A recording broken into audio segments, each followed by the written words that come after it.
yun. Ayan, napakarami pa. Nasa ano pa to? 30 plus.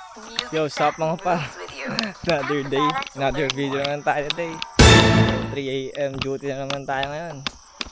Tayo sa ating farm ngayon. Bali, mulching day na ngayon. Lagyan na tayo ng mulching dito tapos yung drip natin. Namukot yung utol ko syempre. Body body. Yung plot natin dito. Nakakama natin na yan. Ang dami ng damo. Di bali okay lang yan. Tatakpa lang natin mga par. Let's go. Ito yung drip natin mga par.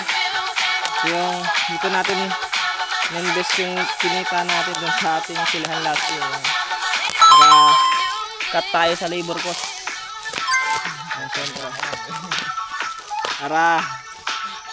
Para hindi ka tatandang ano, mabilis.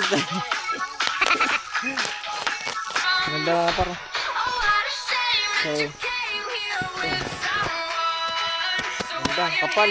Drip natin. May mga par, may mga botas na rin yung mga par. Dito lalabas yung mga tubig, abono, mga ganyan. Napag na fertigation. Irrigation with fertilization. Ano raw?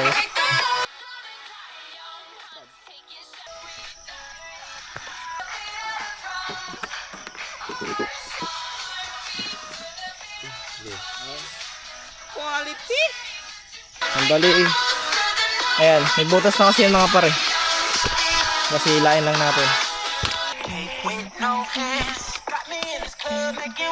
Hilain natin yung drip natin. Papunta doon sa dulo.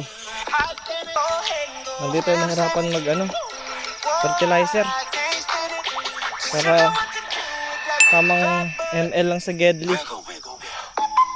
Habang inaantay matapos. Tapos isa pa syempre pag summer, pag tag-init, mas lalo mag super El Nino daw tayo mga pare. Hindi tayo mahirapan mag ano, patubig. Tapos ang kinagandahan pa nito mga par, hindi na madadamuhan yung kanal natin.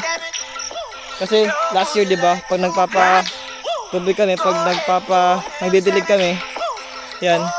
Dito pa namin pinapadaan sa kanal, 'di ba? Pero ngayon, dito nadadaan yan. Yun ang kinagandahan nito mga par. So talagang tipid ka talaga sa labor. Which is maganda. Yan. Tapos talagang tipid ka talaga dito sa oras. Marami ka bang magagawa.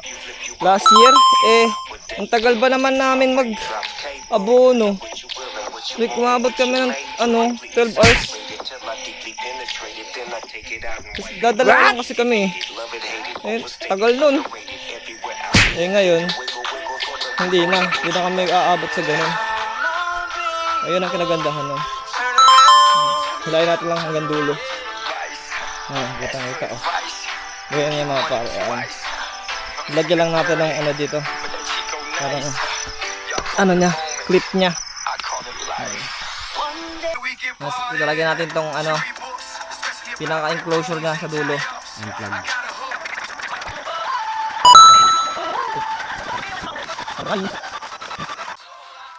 Bali yun nga pala mga par, pagkatapos natin malatag yung drip, edi lalatag na rin natin tong mulching. And iayos lang natin na maigi na saktong-sakto para dun sa kama ng ating sili.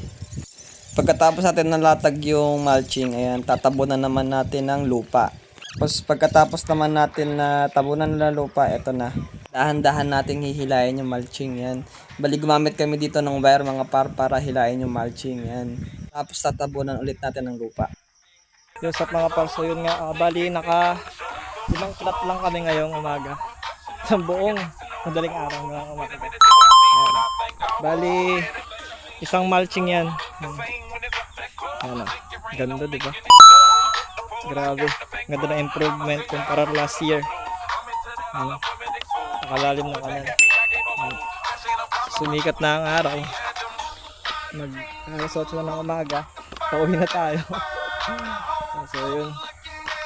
Ayan, napakarami pa. Nasa ano pa to? 30 plus na plot. 43 to eh. 43. 42. Ayan. So, yun. Mamaya ulit. Let's go.